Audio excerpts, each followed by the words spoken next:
Beredar video viral di media sosial seorang ibu yang marah di ruang persidangan hingga diusir oleh petugas pengadilan.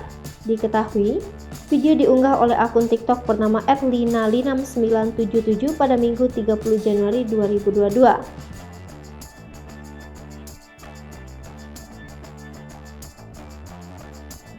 Narasi dalam video yang diunggah menuliskan, Hakim dari Pengadilan Negeri Jakarta Selatan diduga menghilangkan barang bukti berkas perkara dengan nomor BP-71-7-2020-dit-Tipideksus.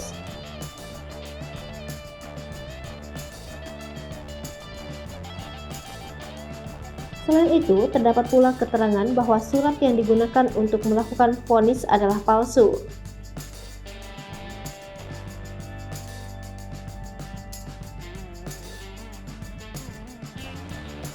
Adapun video yang diunggah tersebut berjumlah 3 buah, masing-masing memperlihatkan sesosok ibu yang marah besar dalam ruang persidangan.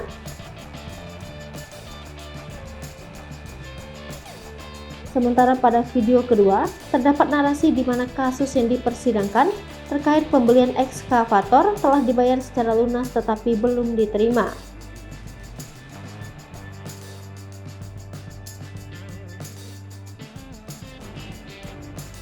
Klarifikasi dari Pengadilan Negeri Jakarta Selatan.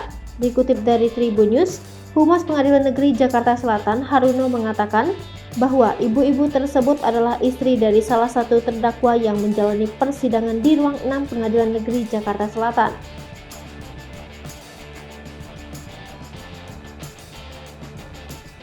Selain itu, diketahui yang bersangkutan, kata Haruno, kerap melakukan interupsi saat persidangan berlangsung. Kemudian terkait dugaan Hakim Pengadilan Negeri Jakarta Selatan menghilangkan barang bukti persidangan juga ditepis oleh Haruno.